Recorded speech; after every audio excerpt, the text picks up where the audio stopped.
Get the field blast off, watch them all fall. This is AFC North talk. Got me hype, it's about to be a touchdown. Got the Ravens, Steelers, Bengals, and the Browns. Are you listening? It's time to get it hype. Tune in when the season poppin'. Yeah, we going live. Hey, knock 'em out. Ay, first down, going hard. Yes, indeed. AFC North talk. Let's go. Hey, AFC North talk. Welcome to another edition of AFC North Talk. Here we are, presented by Chubby's. We're going to be talking about the sponsor Chubby's later on. How y'all doing? Woo! What's up, Sonny? Ravens, Baltimore. Hold on. You know what? Hold on. I actually got some stuff to celebrate the occasion, if you don't mind. I got myself a nice bottle of Jamie. Oh, yeah. Got myself a glass. You know what? We're going to put one of these boys in. We got just some Camel Crushes. Yeah. Oh, okay. We're smoking that Lamar pack today. And you know what? For Ravens fans, I actually went out and I asked a store owner, can you give me a shirt with the Ravens owner on it? He said, absolutely, I can. Of course. You have a Josh Allen hat. Absolutely, I can.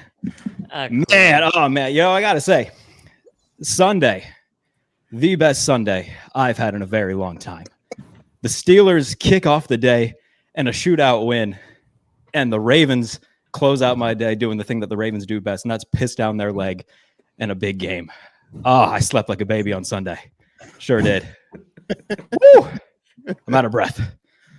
I had to run up my stairs after getting my bottle here. You're having fun. Can't wait for the rest of the season. You have officially, that's like the end of your rookie year. You've gotten your chin off on the pod. When you pulled out a prop, once you pulled out a prop, you're here forever, right?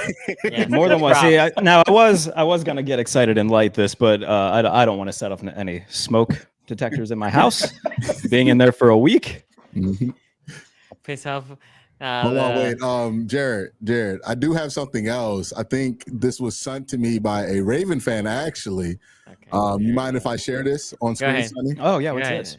All right, so you know how I've been asking for Roquan Smith footage, you know? I've been asking for game-changing Roquan Smith footage. We got the highlights of Roquan Smith in the fourth quarter of that football game. Right here. Roquan Smith, game-changer. He's going to take care of Josh Allen. I saw him bounce off of Josh Allen. Did you see that? I saw Josh Allen run right by him. Yeah, it looked like silly putty. Okay? Like you threw silly putty at a wall. That's what it looked like. Roquan Smith going up against number 17 here. Shout out to the Ravens, right? Because, I felt pretty bad after the Browns lost. A very, very winnable game. We'll talk about it later. I just realized that Q obviously wrote the title for this episode. No, he did. I think so. Did this. I did. Sonic. Yes. But in the description. After the Browns lost that game, I was feeling pretty down. You know what I mean? Like I wasn't feeling the greatest. And then I saw the Seahawks lose the way they did. And I remembered it could be worse. It could be so much worse. And then Baltimore blew that game in such a hilarious, embarrassing fashion. I thought to myself, well, we're never going to get to how bad Cleveland lost. Now the joke's on Baltimore. So shout out to Baltimore. I think it's just icing on the cake that, again, another game goes by and I'm still looking for this Roquan Smith impact. I saw Kyle Hamilton have an impact in that game.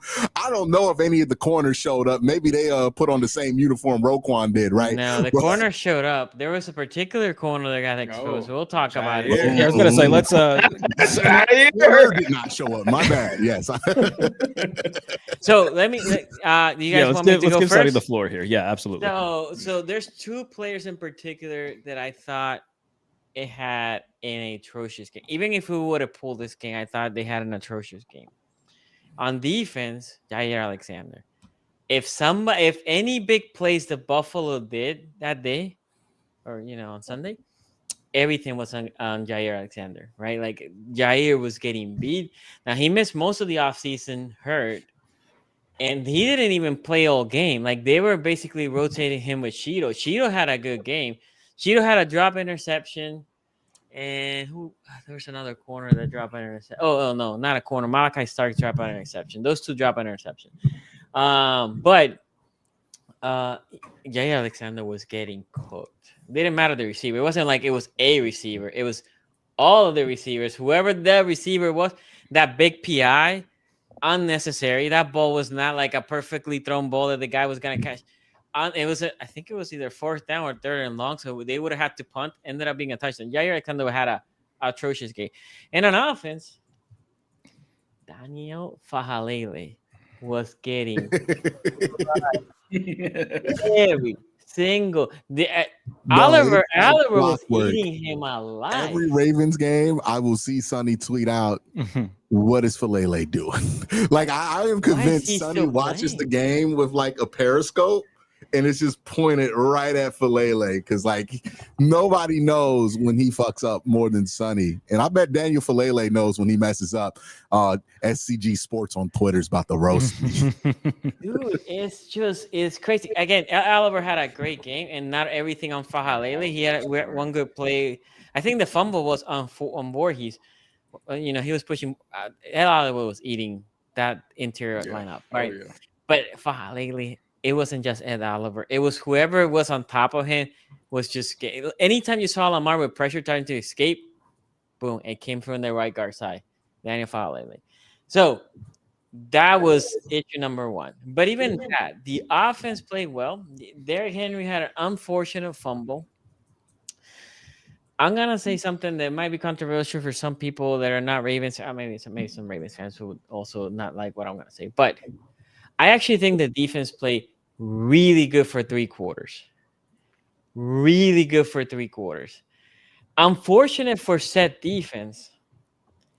And I'm gonna go through this, our scoring drives were so quick, which it is fine as long as we're scoring, that our offense was there for like 2 minutes and we already score, right? And then Buffalo will take like 4 or 5 minutes and score, and in the back end, and then we'll come back and 2 minutes, boom, another touchdown, and then Buffalo. And so the second half, and I'll go through this. So Buffalo starts the game with a touchdown, only 50 yards because they had a couple of short fields. Then the Ravens, their longest drive was that first drive, 7 minutes, 41 seconds, and they score a field goal. Then Buffalo, short, 1 minute and almost 2 minutes, they punt. Ravens touchdown, 3 minutes. That's one of the also longest. Then Buffalo again, short, punt. Then the Ravens scored 2 minutes, 16 seconds, a touchdown. Buffalo, almost 7 minutes, field goal. Ravens, 2 minutes, field goal. Buffalo, field goal, that was at the end of the half, 30 seconds. Okay, whatever. Then Ravens start second half, 2 minutes, touchdown. Buffalo, 5 minutes, touchdown. Ravens, 3 and out, 133. The Buffalo, a short punt, 332. Ravens, 3 plays touchdown, 1 minute, 30 seconds. This is in the second half. Buffalo, 3 minutes, touchdown. Ravens, 1 minute, touchdown, 1 minute, 10 seconds. Then Buffalo takes 2:24. Ravens take 2 minutes. Buffalo, 3:20. Ravens, 50 seconds in the fumble. And then it's almost the game, right? So unfortunate. I know everybody wants to roast this defense. And look, you give up 41 points. You should be roasted. I'm not here saying don't roast the defense, right? But I also want to put the context that this defense in the second half, and again, it is crazy because it is because we're scoring on the Buffalo. Like the Buffalo have very little resistance. It was so quick, then the defense was basically back at it, right? So as the game goes, the defense, if you see from that first half, as the game is going, they definitely were playing tired. Now, I said this in the show before, how I hate prevent defense, right? I detest prevent defense because you're shifting how you've been playing all game. You go through this prevent defense and then you get gashed. They didn't do this time. They went to essentially in the last 3 plays, what I would call a prevent offense. Very, very vanilla. Not even read option. I wish they were doing read option. It was just, here's the running back run. So the punts they were doing in the last 3 possessions, it was all, we're just going to try to burn the clock instead of trying to keep the ball away from Buffalo, right? And again, one of them happened to be a fumble. Henry had a hell of a game. Me trying to beat him because of a fumble. It is unfortunate. You hate to see it. Henry at the end of the game told the team, "This loss is on me because I cost the game." Van Noy came catch 22s because he had 169. No, I agree. So that's what. So they're then, not even in the position to keep up. no, I agree. I agree. But that's what Derek said. I'm saying what Derek Henry said. Then Calvin Noy came out and said, like, I respect the man that's accountable, blah blah blah. But as a defense, we let them score 41. That's unacceptable for our defense, right? So, like I said, I would say, for 3 quarters, that defense, in my opinion, did a hell of a job against a Buffalo team offense, right? That it was, I think, number 1 or number 2 last year. That 4th quarter, unexcusable still. They got gas. Jair Alexander, if he's not ready to play because he's still kind of hurt or nursing whatever the hell he is, Cheeto played well. Keep Cheeto on the other side. Because Wiggins had a hell of a game. I think the worst thing that Wiggins did, he tackled that last tackle, right? Because if he would have scored, at least we would have had a chance to go back. As soon as he tackled him, like, well, the game's over. They can take a knee. But Wiggins had a great game. Marlon had a great game. The safety had a great game. There was one guy getting exposed. So every time we were in man coverage, they were like, oh, Jair's there. Let's just go to Jair. I'm not saying that he's going to be bad all year, but definitely if he's not ready, the other guys should be able to take it. Obviously, unfortunate. Obviously, since was it 2 years ago, maybe 3 years ago, when we lost to the Dolphins, we were winning by 3 scores in the 4th quarter. There's no safe lead. I don't believe in safe leads. Not against I bet on the Ravens that game too. You bet on but the line was +1.5. For the Ravens. I can't remember how I bet on it. I think they were part of a parlay that I had, but I remember it was like, because the Ravens hit the line. It was +1. Oh, that one in the back end. Okay. Anyway, it was one. Obviously hurts because you had that game. You feel like you had that game. You played definitely well enough to win that game. It's on the road against one of the top AFC teams that. If things go and the Ravens win the division or don't, that could be definitely a deciding factor. That game can be a deciding factor, right? Because in my opinion, the AFC North is going to be tight. The AFC is going to be tight. So all these seedings, that game is going to take effect. I don't believe it. I know people say like, oh, well, game in September doesn't mean as much. As like, no, not necessarily. It all depends who you lose to. If you lose to an NFC team, even if it is a shitty team, whatever. AFC team, those are important. Anyway, I was very frustrated. Lamar played great. I had nothing bad to say about Lamar. Lamar, I thought, had a really strong game, really great game on the running side, on the throwing the ball. Zay Flowers had a good game. It was very. One thing, and with this, I will throw whoever wants to talk. I said on the playoff game, difference for that game on the playoff last year was turnovers. Turnover margin, right? That was 3-0, and we lost by 2. This was just one turnover, but that one turnover was enough to lose by the 1 point. So that would do it. So anyway, who wants to go after? I'll get in real quick. Okay, go. Jared, finish us off here. I mean, look, at the end of the day, this was a great game between 2 great teams, right? With 2 great quarterbacks at it. This is what we all watch football for. And when those kind of games happen, one mistake, man, that's all it takes. That's all it takes to swing this into a different direction. Obviously, for the Baltimore, you got to protect a 15-point lead in the 4th quarter, right? Like that. I thought this game was over. I was ready to turn on Curb Your Enthusiasm and just watch Larry David for the rest of the night. I thought this game was over, and then all of a sudden, Josh Allen brings those boys back. So, great job by Josh Allen. Defensively with the Ravens, I feel like the whole point of Baltimore is that they're supposed to be defensively good enough to not give up 40 points in a game like this. I agree. Like, isn't that the whole point of like all this hype that we put around Roquan Smith? And I know I joke about Roquan Smith, but like, honest to God, where's the impact? Like, well, in the case of feel him, like it's always, like, and I get what you're saying. He plays a role. He plays that role really well, but that's not where we've placed Roquan Smith as a defensive player, right?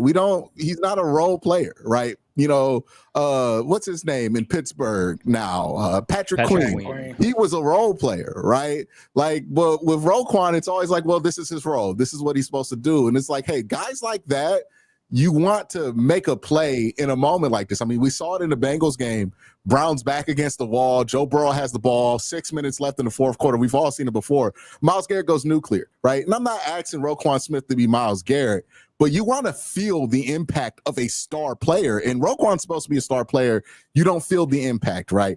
You felt Kyle Hamilton's impact in this game, but that was about it for the Ravens defense. Justin Matabuke, he's another one that's not really off the hook here, right? Got a big contract. Where's the impact there, right? He got a sack. He had a sack in this sack. game, yeah. The only sack. I'm talking about like the fourth quarter. Yeah, I got you. Mm-hmm. Like, that's the thing with the Ravens right now. You look at them and you just kind of assume they're a good defense, but then stuff like this happens to them. You're not supposed to give up 15 points in the manner they gave up to Josh Allen right there when you're paying that much money for defense. Lamar Jackson, this is a tough one because people are going to shit on Lamar Jackson for this one and add this into the he can't win the big games one. I don't know if this one is really on Lamar. Like, he scored 40. Yeah, like he did what he was supposed to in this game. He was plenty of effective. It's just strange that stuff like this keeps happening to him. By the way, James Cook, appreciate that they remembered that they have James Cook on the roster in the second half. Really helped me get over the hump in fantasy football this week. But yeah, it's But James Cook was not effective in this game, right? No. James Cook, and that is part of the. I'm sorry. He was pedestrian. Yeah, and that's part of the Roquan effect in that middle, right? His whole point was let's not allow them to run the ball. And that's what Baltimore, basically this year's defense is. We're going to make every team one-dimensional. We're not going to allow them to run on us, right? And we're supposed to have corners that are good enough to keep with these receivers. Maybe not Cincinnati, we'll see, right? Because Cincinnati is top tier, but definitely Buffalo. One corner forgot that side. I mean, the only thing I'll say is if you're looking at James Cook's yards per carry, that play he had was a really big one in the game. Like, we could talk about he wasn't the pass, but that was a really big changing point in that game. Well, I mean, pass responsibility. Roquan Smith is usually linebackers are usually assigned on running backs and tight ends, right? Yeah, that was some Roquan. And there was another big play here on the third tight end, right? Like, I don't know whose responsibility and coverage that was, but shout out to my guy Halls out of Georgia Tech. Jackson Halls. I loved him coming out the senior, but I was like, ain't no way, that's my boy right there, ruining the Ravens' day. But yeah, look, we could argue about the Roquan thing all the live long day. Like, Roquan's not just there to stop the run, man. Like, Roquan's there to have an overall impact on this defense, to be one of the best players on that defense, and to put his fingerprint on that defense in a way that I don't think he really lives up to consistently. And I don't think people can even give me reasonable evidence that he lives up to that billing consistently, right? It's always something about overall team statistics of why Roquan Smith's really good, but it's never like one thing you actually see Roquan do on a consistent basis. But my Roquan slander aside, this is just a tough loss for Baltimore. It's on the road. Buffalo got going. Josh Allen is one of those dudes. I wouldn't read too much into this for Baltimore. I know everybody's going to make this the they can't win big games case. We'll see. They're probably going to win a couple of big games in the regular season, right? Like, we know how Baltimore does. The real test for this basketball team, I'm thinking about the Cavs right now, but this football team is going to be in the playoffs, right? Like, if this happens to Baltimore in Buffalo in the playoffs, well, then, now we can't take that team really seriously as a threat anymore. But I really think we should leave this game talking about Josh Allen. Like, he is one of those guys, certified dude. And he showed it there today, and the clutchness too of just how he was able to come through in the fourth quarter of this game. Really makes me leave this game with a lot of even extra respect, right? I already came into it a big Josh Allen supporter, but now, it's undoubtable where his place is in the NFL. And honest to God, I think, Josh Allen, Lamar Jackson, Joe Burrow, if you look at the numbers over the last couple of years, they've been better than Pat. It's just Pat's Pat, right? So, like, we ain't never going to feel comfortable putting anybody over Pat. But production-wise, those three quarterbacks have been far better on a game-to-game basis than the guy that we anoint as the number one guy. I think some credit should be deserved there. But Josh Allen. You know, not gonna bitch about that MVP anymore. And by the way, I mean Baltimore's upcoming schedule, like it's not gonna get much easier. Like No, they have a it's not pretty easy tough schedule. stretch to start the year. They have Cleveland next week, but even then, like that's not a gimme. They seem to have split with Cleveland a lot as of late, and then they host Detroit, who I know had a rough game week 1, but that's not going to be an easy one. Then they go to Arrowhead, where Lamar's never won. Then they play Houston, good defense, and then they play the Rams, who we all expect to be one of the top teams in the NFC. So I mean that's a hard start to the schedule. They're obviously not going to lose all bullshit Matt Stafford was doing in that game. Yeah, it was like it was a 14-9 game, but like it was an exciting 14-9 game. It was a good time to watch Matt Stafford. JP put out the tweet. What did they do in that little trailer? Not a clue. But I'll say this about the Ravens game. It felt like the final nail in the coffin after Derrick Henry ran for his second touchdown, put him at 40-25. And then, I mean, Allen just kind of went scorched earth. He had 250 passing yards in the fourth quarter alone. That's insane. 3 total touchdowns. Just, I mean, I'm not going to beat the drum too hard because, I know I'm the Josh guy and I do that enough. But yeah. Oh, he had 4 touchdowns. Well, 3 total touchdowns in the fourth quarter. Yeah. Oh, yeah. But gotcha. He had the touchdown pass to Kincaid on their first drive, I think. He put up a hell of a game in the fourth quarter. I think I saw a stat. He had more passing yards in the fourth quarter than like 22 other starters had all game this week. Joe Burrow's production in week 1 times 2, and he's more than that in the fourth quarter. It was a crazy performance from, pound for pound right now, the best player on earth. And he did what he does. So I'll say this, though. I'll come to the defense of Derrick Henry. I know he fumbled. But the Ravens got the ball back under 2 minutes with the lead. And everybody's saying, oh, Derrick Henry. Bro, get a fucking first down and win. And they promptly went 3 and out and gave the ball. By the way, they didn't go for it either. I don't know why they didn't go for it. Hindsight being 2020. I was saying they should go for it. Jared. Should they fire John Harbaugh? Because I feel like we're at that point, man. They're not that far from that point. I feel like we're right there. Like you got to do something. You're not trading Lamar. You're keeping the roster intact. I think it's time. We got to do something about John, bro, because this happens too much under John. I think we'll have to be at the end of the season if they go out. Yeah, I mean it's not going to be after a week. It's not going to be now. I'm not saying they should do it now. I don't think it's during the season either. I think it would be after they have a failed playoff run, then they would be like, all right. Yeah, so, you got to do it after the season. But Jared, I was saying that live. I was like, defense is gas. If you give them the ball, they're gonna march down and score a field goal. Because if we were winning by 6 and they needed a touchdown, okay, I can see it. But I would still have gone for it. But I get what you're saying. You could still be like, all right, yeah. And my point was, if you fail to score, if you fail to convert. They are basically the Buffalo is already in field goal range. They are gonna flip and be more vanilla and try to milk the clock, and at least then you have time to march down, right? That was my argument live. Phil Nystrom put out a funny tweet. He's like, "This game is so batshit insane that Collinsworth just told the Ravens to go for it on 4th and 3 in their own territory with 2 minutes left, or with a minute and a half left." And he's absolutely right. They should have. Like, you've been running at like 8 yards a clip with Henry all game. 9.3. And even better. I'm under no circumstance am I not going out and saying, look, we're gonna give you Lamar and Derrick Henry. If you can stop them, hey, tip the cap to you. Great job. I'm not willingly giving the ball back to that sociopath on the other side, it was knowing what he's 4th and doing. 2. Also, you should have just read option it, right? Let them pick. Who are you going to tackle? Lamar. Which, by the way, like the read option he was working all night, Lamar had a bunch of yards on that. I could not, for the life of me, figure out why they wouldn't go for it. And, by the way, they did it before, though. There are like 5 quarterbacks on earth right now. You just don't get the ball to under 2 minutes. Yeah. Right. We all know who those quarterbacks are. But look, pull it back. I don't know. Sometimes John is weird because he'll be aggressive in areas where it's like there's no reason for you to be this aggressive, right? Like you're the better team. It's week 3. Why are you going for it on your own 40 against the fucking Raiders, right? Like why are you daring them to play you a good game? But then there'll be moments like this where he gets a little scared, right? I don't know. It just feels like this was a moment for Baltimore. They've been talking about it all offseason about needing to be better in playoff games. And this wasn't a playoff game, to be fair, right? But this was one of those games where people hyped it up like it was, right? It's the first game, the first Sunday night game of the season.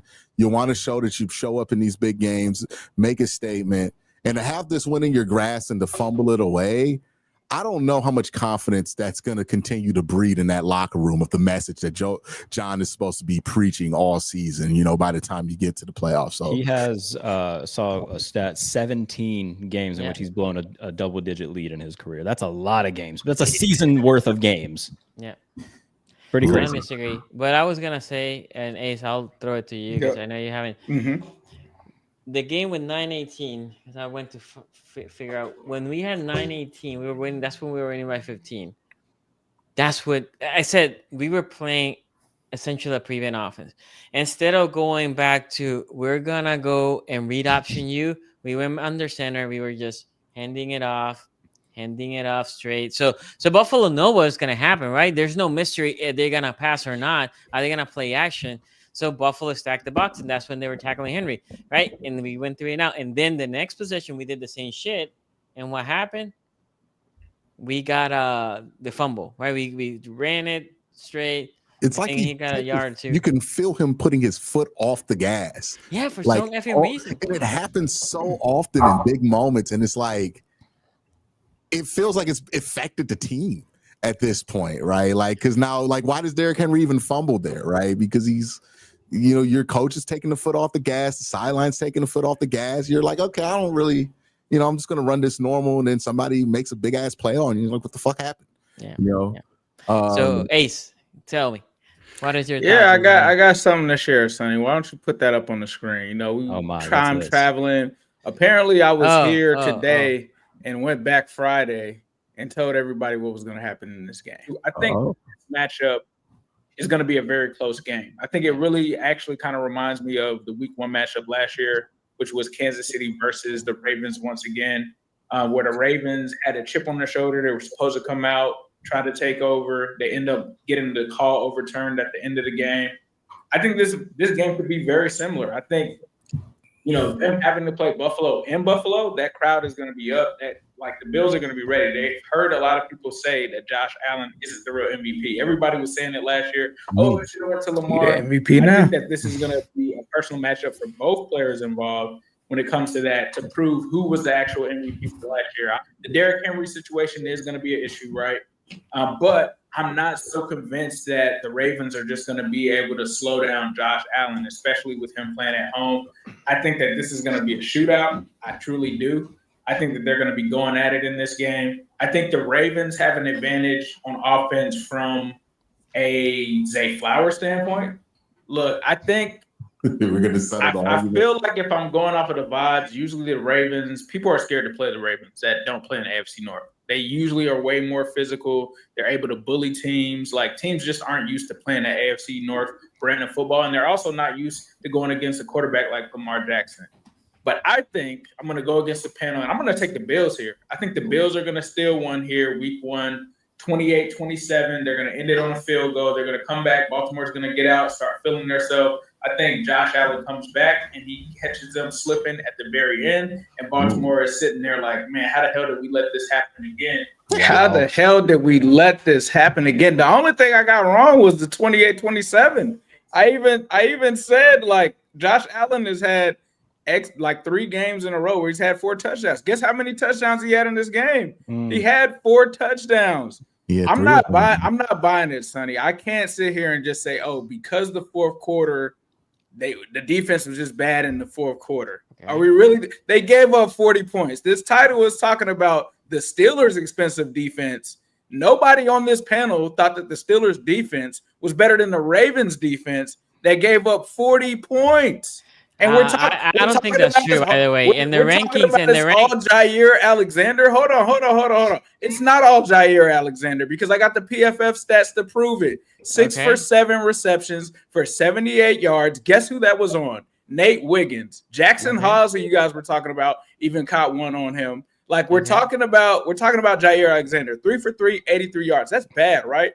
I don't think that Nate Wiggins was that much better. 6 receptions on 7 targets, 78 yards. Roquan Smith, you guys were talking about him too. 5 for 5, 75 yards and a touchdown. Like, always they were getting cooked out there.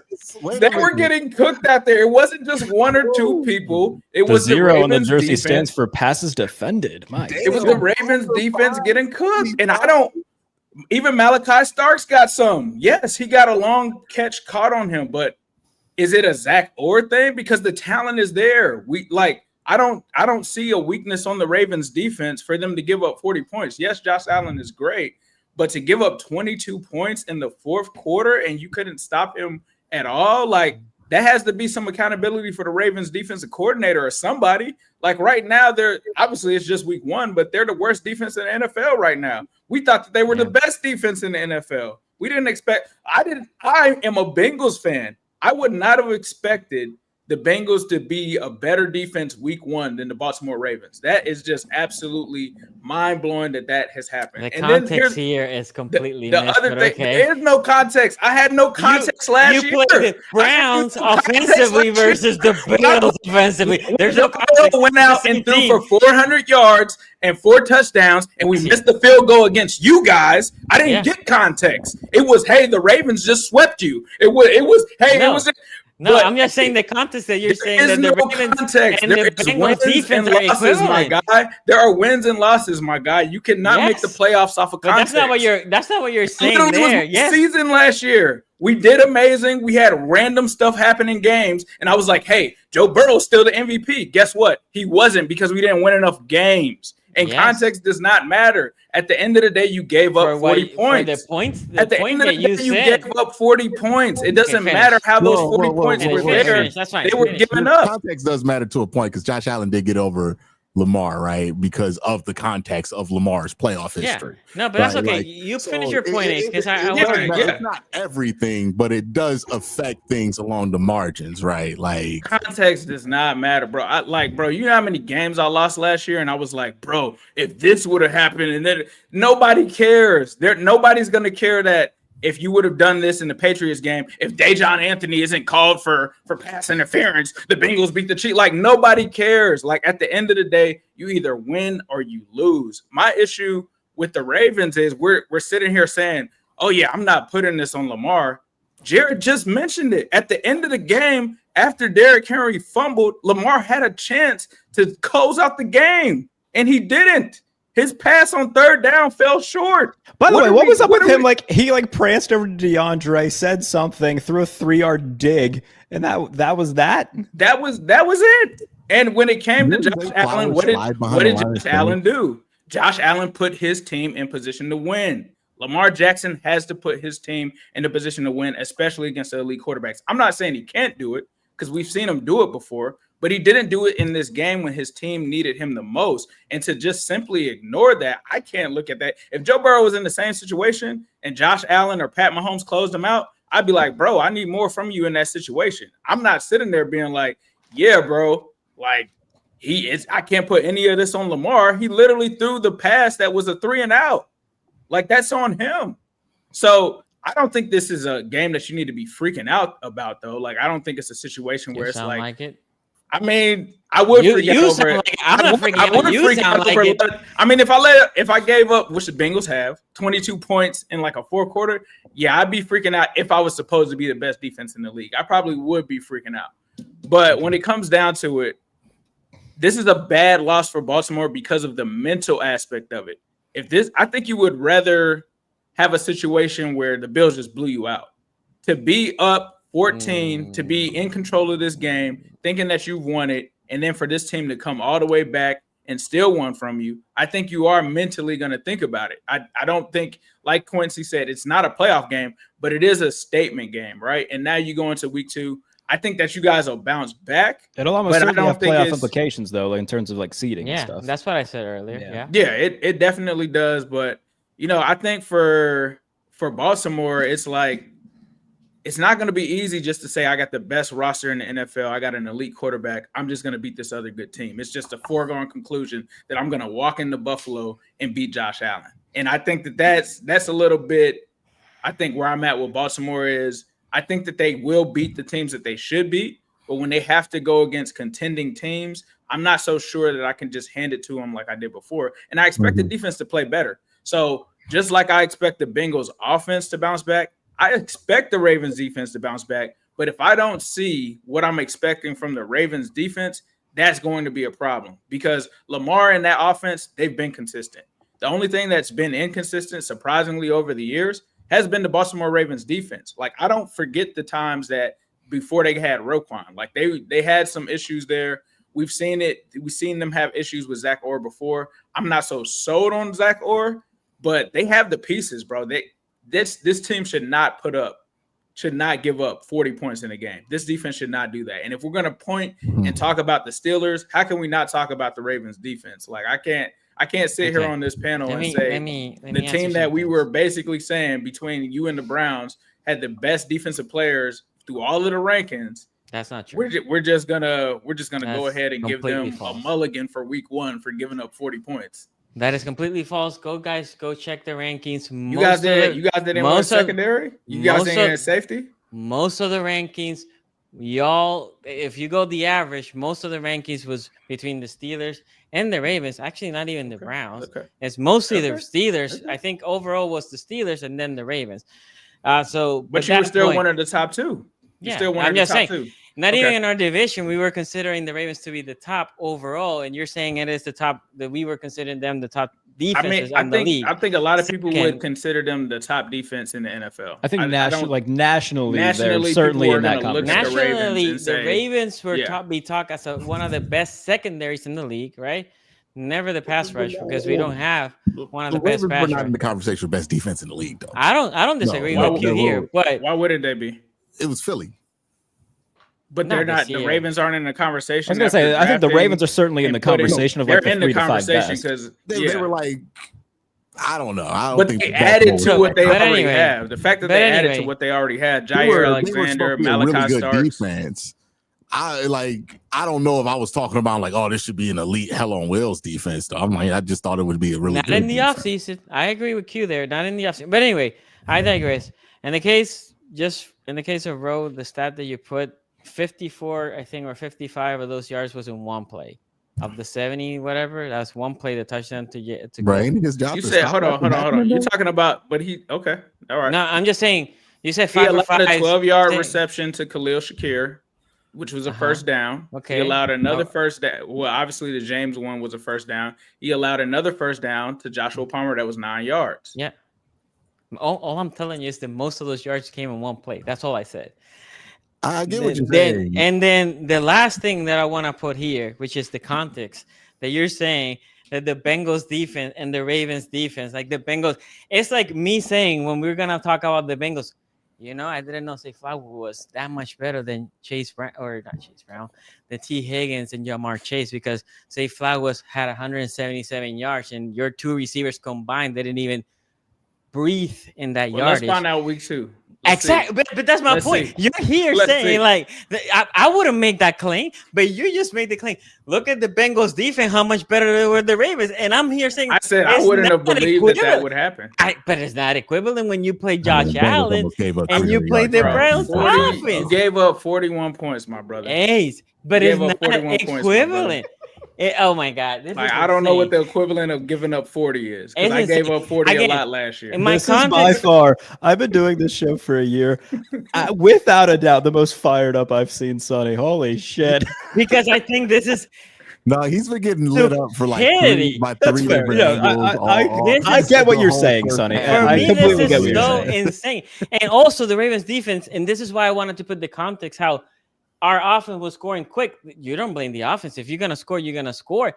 But definitely you can see as the game is progressing and the time of possession is tilting so heavy. Look, the Ravens had done this to other teams, that we just dominated the time of possession on the offense so badly that we just killed good defense. Right, we had done this in the past. I would add this. If they had scored 30, I think you wouldn't have to explain it, right? If the Bills had scored 30. Oh, yeah. They scored 30. Yeah. I don't think anybody's tripping. 40, though, 250 in the fourth. You got to explain that. You know what I mean? Like that 250, 3 touchdowns in the fourth, like that is something that you have to explain. And like again, like you can't have as many impact players as the Ravens have on defense. And Josh Allen just runs wild on you in the fourth quarter like that. Like again, if he had that quarter 4 times, he would have had 1,000 yards and not 12 touchdowns in a game. Like if he would have 4 quarters, but Josh Allen didn't play like that for 4 quarters. That's all my point. I'm not even saying that our defense played well. It's just unacceptable. Like again, if he had got 150 in a touchdown, shit happens. It's Josh Allen. If this was the Bengals playing the Bills, and somebody was like, "Oh, Josh Allen went nuclear and scored 22 in the fourth quarter," I think Ace's point for you, Sonny, is this: imagine what the commentary would be if the Bengals had given up 250 yards in the fourth quarter to Josh Allen, and it would have been there. It would have been hair on fire. This is the worst defense we have ever seen in our lives. I got you. I just want the same context, by the way, when we talk Browns Bengals, how shitty the Joe Burrow is, and how receivers are just we won. Just want to know. That's the context that I'm talking about. Okay, so all we're gonna do is win and losses. All we can do in this podcast from now on is like, well, the Ravens won, move on. Steelers won, move on. Bengals won, move on. Browns lost. Okay. Guys, thank you for coming. Shit. It was great to see you. 5-minute podcast. That's all it matters. Who wins and losses for the content. It doesn't matter the rest because all it matters is to win. Why are we going to analyze the rest of the game? That's all bullshit. That doesn't matter. Fuck it. That's all that matters. Okay. That being said, let's go with some super chats. Nightmare Kilo here says, done with Harbaugh. Hughes take about Roquan still aging like wine every year. The Roquan Smith allegations, allegations just get louder and louder every year. Every year. You can spell the 0 with the O too. You know what I mean? Like every year I keep saying this. And like, some years I have takes about guys, they shut me up. I have been allowed to talk for like 3 years about Roquan Smith without any answer back from his play on the field. And like, again, I don't know, man. Feel like anybody who gets compared to Ray Lewis should be embarrassed if somebody gets 250 and 3 touchdowns while you're on the field playing defense.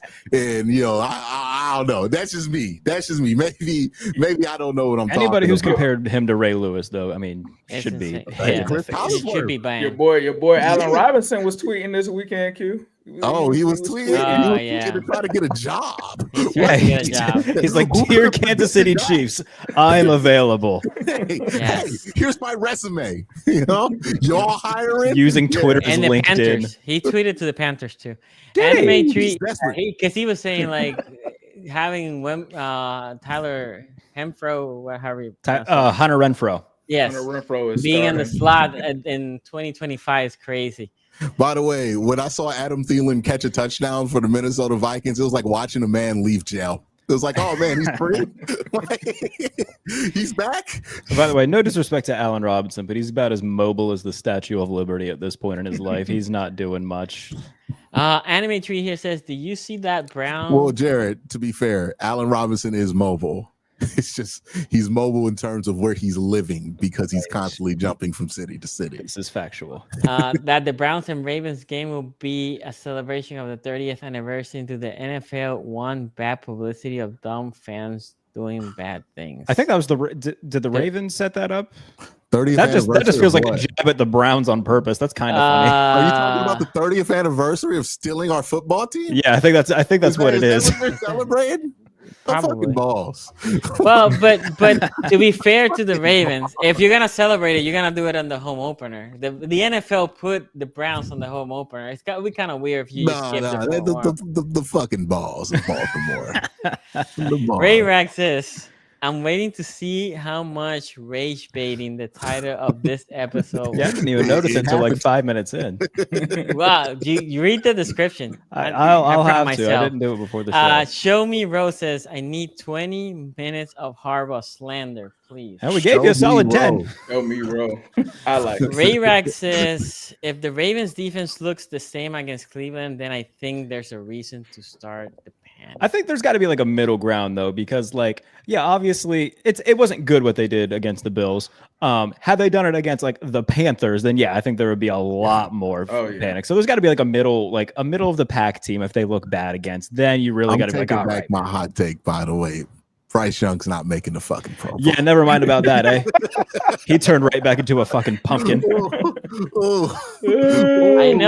I know some people were talking about betting him plus 2.5. I'm not there. Okay, let's pay some bills. Jared, go ahead. Okay, hold on. Let me get this thing pulled up here. All right. Chubby's is ready to help you with your NFL collection, whether you're tailgating, grilling, or riding the highs and lows of the game from your couch. Chubby's has the officially licensed NFL gear to keep you looking like the ultimate fanatic with bold designs featuring your favorite NFL teams. Chubby's game day gear isn't just comfortable, it's a statement. Rep your team's logos in wildly comfortable polos, wave-making swim trunks, and gym-ready mesh shorts. All the comfort and swagger you need to take on every touchdown dance, chest bump, or dramatic fourth quarter meltdown. That feels kind of targeted. Yes. If you're not a jersey guy, this is an elite alternative. If you are a jersey fanatic, something tells me you will love their NFL collection, because when you're invested in the game, your outfit should be too. For a limited time, use our exclusive code AFCNT over at chubbysshorts.com/AFCNT for $10 off. AFCNT. chubbysshorts.com/AFCNT. I think that's it. Yes. So let's talk about Steelers and Jets. Jared, I'm going to throw it to you. Okay. Let me know, what was your thoughts in this game? I'm happy to be talking about a win, but I should say this. I think all of us here expected a low-scoring game. We talked about that in the final show before week 1. And I, for 2 weeks in the lead, I was like, bet the under. It's 38.5. And then it went to 37.5. I was like, take the under. It's going to be a 16-10, 16-13 game. 2 minutes into the third quarter, that's gone. Both teams on the first 5 combined drives scored points. Mm-hmm. The Steelers defense could not stop the Jets run game, which then allowed Justin Fields in the play action game to open up. He had a long touchdown pass to Garrett Wilson over Darius Slay. I've said this on multiple shows throughout the last couple of days, but Darius Slay, insert photo of Shaquille O'Neal in Celtics jersey here. Not good, buddy. It did not have a good game. Keanu Benton was shoved off the ball all game. And look, the Jets didn't have Elijah Vera Tucker. He's gone for the year. Their offensive line still showed up. Armand Membo had a really nice game for the Jets. Yeah, he looks strong. Olu Fashanu did a nice job as well. Like, the Jets offensive line looked good. Defensively for the Steelers, there wasn't a lot to be excited about. TJ didn't have a sack. He had 2 tackles for loss, and like overall, like had TJ was putting pressure. TJ, yeah, he had a fine game, but they just couldn't bring down Fields. I think they had 1 sack in total, and it was Alex Highsmith near the end of the game. But yeah, overall, defensively, it wasn't good. When you're giving up 32 points to the Jets, it's not a good place to be in. However, I would rather be sitting here talking about the Steelers winning in a shootout than talking about the same game I've talked about a million times for the past like 3 years, where it's like, Steelers offense struggled, but they won 13-9. Like, no, I'm happy to be talking about Aaron Rodgers leading the NFL in touchdown passes after week 1, and an offense that looked not just competent, it looked good. And for the first time in a while, like, I feel confident in the unit to be able to pick up the slack when the defense does struggle. Because I believe the defense will get better because of all the star power that they have.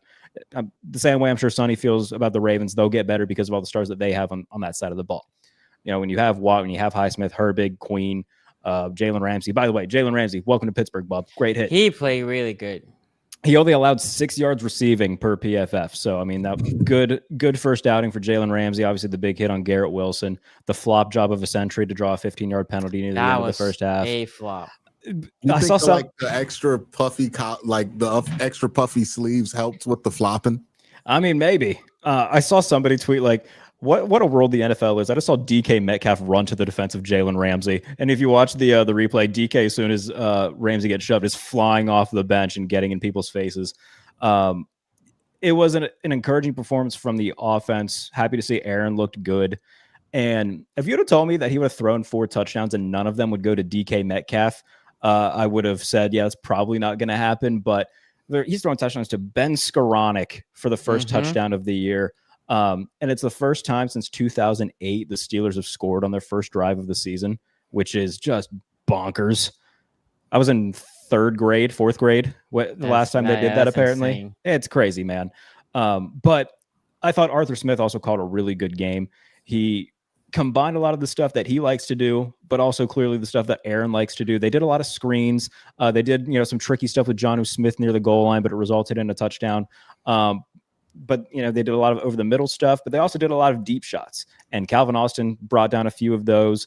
And overall, like, Aaron looked good throwing the deep ball.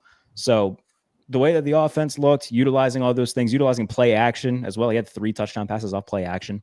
I was encouraged. Wasn't encouraged by the run game, but the pass game as a whole looked really good. Aaron looked good. There's some things that need cleaned up offensively as well. Broderick Jones. He was God. He was Will McDonald had earned himself a second contract. Yeah, I didn't know he was that good. Yeah, he had 2 sacks. I think looking at the PFF stats, they credited Broderick with allowing 3. And Rodgers was sacked 4 times. So 3 out of the 4 were credited to being the fault of Broderick Jones.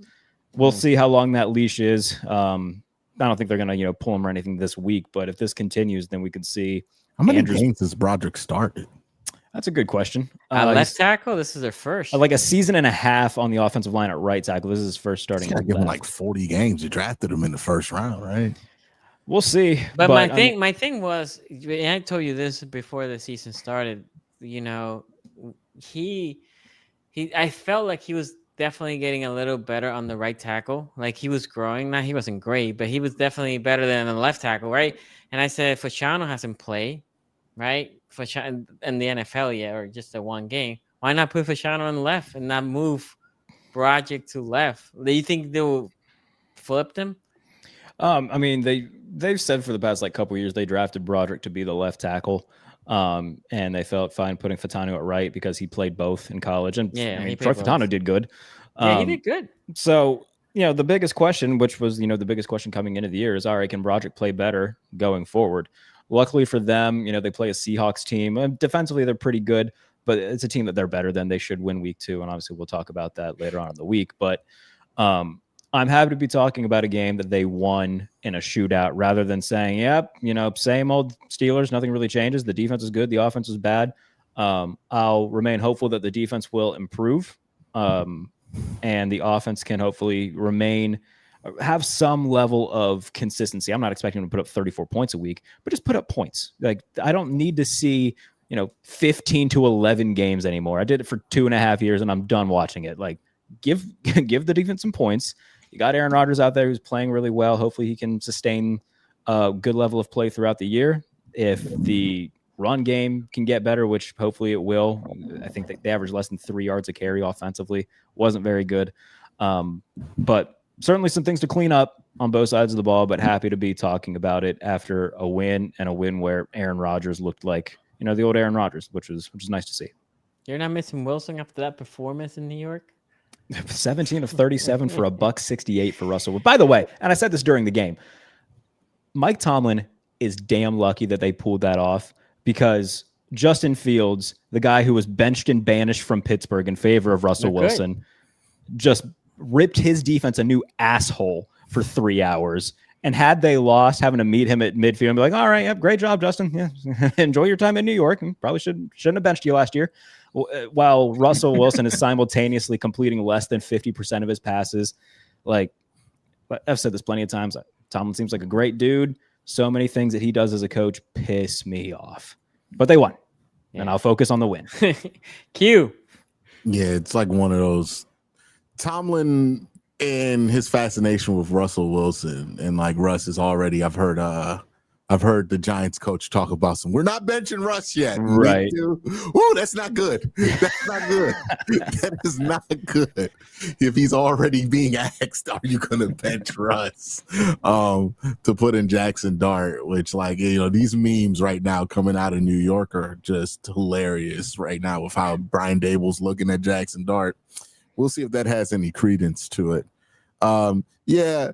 Pittsburgh, you have questions about the defense here. I've been kind of cold on Pittsburgh defense, so this one didn't really bother me as much as I think it bothered other people. I think TJ Watt's still a very good player. I don't think he's at the peak of his powers anymore. Right. Like he was like a couple of years ago. Thought Ramsey looked good in this one. They signed Jabril Peppers today as well because Deshaun Elliott's going to be gone for a couple games with a sprained I did MCL. not know Jabril Peppers was one of those dudes who just wasn't in the league anymore. Like, is that new? I thought he was. He got cut in the offseason. Yeah, right before the season started, New England released him, which was kind of a shock. Wow, it's shocking because I thought he was a good player for him. He was. Yeah, it's you have your questions about Pittsburgh, but like if this ends up being a 12-8 defense in the league, yeah, that's fine. Like I don't need them. What I expected, right? Sure. And those kind of defense can give up random 30-point games all the time, right? Yeah. Like it just is what it is. I think that Tomlin and like a lot of people, like now look, I said coming into the year, I think that they could be a top 5 defense. But if they're hovering around 8, I'm certainly not going to be upset. It just means that the offense has to play a little bit better. But the offense just showcased, if we need to put up 30 points, we're capable of doing it against. The Jets are a good defense, and if they're able to do that against a team with a good defense, then that gives me a little bit more confidence. Now, I will say they will do it in a different way, but I get the feeling that this Pittsburgh team is a prime candidate to do the thing that they've done the last few years, which is they're going to probably be in first place sometime in November and then not end up in first place by the time we get to January, right? You're seeing early season Aaron Rodgers. Remember last year with the Jets, he was pretty good at the beginning of the season as well. He was decent throughout most of the season. I'm not trying to say like he fell off a cliff and looked like Kirk Cousins in Atlanta last year, but there was a little bit of a drop off there. How does the offense fare if that happens to Aaron, and how steep is that drop off going to be given that he's another year older, but a year removed from the Achilles injury? It's Pittsburgh. This was a very Pittsburgh game. I think they're going to be pretty good at the beginning of the season. I really think what's going to be interesting is down the stretch with this football team, how they finish this year, because they did get a lot older in the offseason. And it's going to pay off right now. Just really wondering what that's going to look like come January. But yeah, this is going to be a playoff team. Ace. Yeah, I think for this one, when I heard that the Jets were doing their thing, I was kind of shocked because I was like, okay, I didn't expect this. I expected Pittsburgh to win. They still ended up winning. I was kind of shocked that Justin Fields was having the success and that their offense was having as much success as they were having in this one. And then Aaron Rodgers really cut it on and made sure that this team powered out a win. He turned back the clock. Aaron Rodgers, I was wondering, are we going to see a productive Aaron Rodgers, or are we going to see a guy that looks like he should have retired in the offseason? I think it's clear, at least from week 1, that he looks like he definitely still has something left in the tank. He had a chip on his shoulder, obviously wanting to make sure that the Jets took an L, especially he even had the post-game interview and the quote that he wanted to make sure that they came out of there with the W. The other thing that was impressive to me, though, was I was wondering about the DK Metcalf situation because you have Sauce Gardner guarding him. They were able to make do with all of the other guys, like Jared pointed out, even Calvin Austin as well. We've been waiting for Calvin Austin. Looks like Aaron Rodgers was able to unlock him in this game. And I think the question that I had was, who do they have outside from the receiver position outside of DK Metcalf? That's still a weakness. People are having them in trade rumors and stuff like that.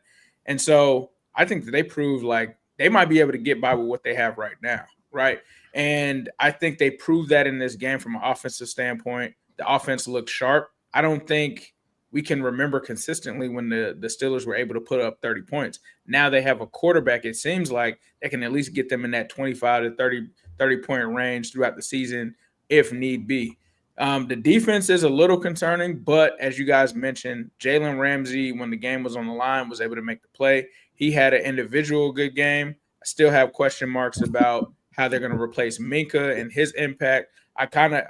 Which I'm still trying to figure out. And I guess obviously with injuries at the position, they're trying to figure it out themselves. I think Peppers brings some stability there, but there was just that big play that Minka always made. And I just wonder, maybe that's transferred to Ramsey because he made a big play, but I wonder where that's going to come from the Steelers defense, because it was always that Minka pick six. It was always that big turnover that he would always have. And it seems like they're just going to have to learn to win a different way on defense, possibly. And that's not necessarily a bad thing, but I think because they have the offense now, if the defense does take a step back, the offense is taking enough steps forward for them to still be a pretty good team. So I think it was a good win for them. They came in and took care of business when they needed to, and they got out of there with the win. Like, you can talk about like, oh, LOL, they gave up this much to the Jets. Maybe Justin Fields and the Jets are going to be a decent team this year, but the fact that they just pulled out the victory was huge for them, especially when you have two divisional opponents taking L's within this week. That's something that in this division, with it being so tight, you got to get that win by any means. So I think it was a good win for the Steelers. It does have some question marks that you're looking at, like, okay, we got to fix some things defensively, but offensively, I think they play remarkably. Hey, so you're saying Jalen Ramsey in one game has already showed up in the fourth quarter more than some other players in the division? Maybe. Yeah. Hey, the funny thing is, giving up this much points to the Jets is fine. Hey, if I ask Twitter right now, send me your No, Jalen it's Ramsey not fine. It's not certainly fine. not fine. It's not fine. No. But the how you if they lost the game, I got we you. would That's be. fine. But Again, it's all the analysts we need to do is who wins the loss. Look, this is I think the expectations, Sonny, for Pittsburgh are like overall. Like, that's not a serious team. I'm just talking about the defense. Literally, watch your mouth. But it's not just going to be defense, right? Like, the reason the Ravens get more scrutiny and why when the Ravens mess up, it's a bigger deal. This is a team that's constantly in the Super Bowl conversation. So, yeah, offense, defense, regardless of if that's the reason why people are making that conversation, we are going to be more critical because their margins are going to matter much more than a team like Pittsburgh, who, let's face it, they're going to go up against Josh Allen and probably get smacked. And they're going to be okay with that because that's what that team is right now. Like, that's just what it is. All right, I take exception to this. I got what you do now, Jared? I got you. There. That's your boy. You shut your whore mouth. That's all you can do. That is great offensive core. I just put Jared Bailey in just conflict right there. You don't know which one to take. But yeah, I think it is fair to be more critical for Baltimore for these things, and it might not feel great, but ultimately, Baltimore is the one team in the AFC North that most people, right, outside of the home base of that team, think should be in the Super Bowl, right? We can argue with the Bengals are there yet, but they didn't make the playoffs last year. They're not in that conversation right now. So when that's the case, you're judged with a different standard in everything you do, especially when it's against another team that we're talking about. Being on that thing, on the biggest stage that the NFL has to offer this weekend, you give up that kind of a fourth quarter, it's going to be a bigger deal than TJ Watt looking a little slow. Like, it's just going to be what it is.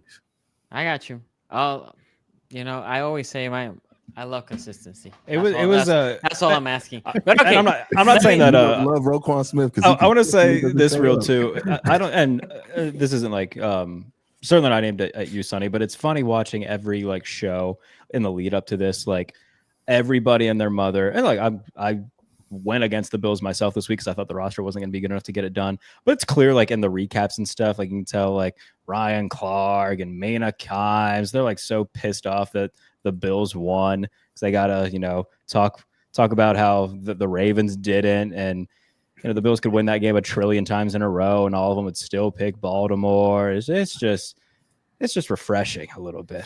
I don't want to. I'm not marveling in your pain, Sonny. You're my friend, and I don't want to see you hurt. But everybody else is just, God damn it, it's annoying. A little bit. Not in Sonny's pain. Not in Sonny's pain, but of the people who we have to watch. I mean, we don't have to, but people in the on TV every year who we got to talk. Who go on TV and we're like, actually, I think the Ravens are going to finally do it this year, and then inevitably they don't, but then the cycle repeats. It's the same thing with like people who are like, actually, the Steelers are going to suck this year. And then when the Steelers win 10 games, they do. Actually, the Steelers are going to suck this year. It's very annoying. It's very repetitive.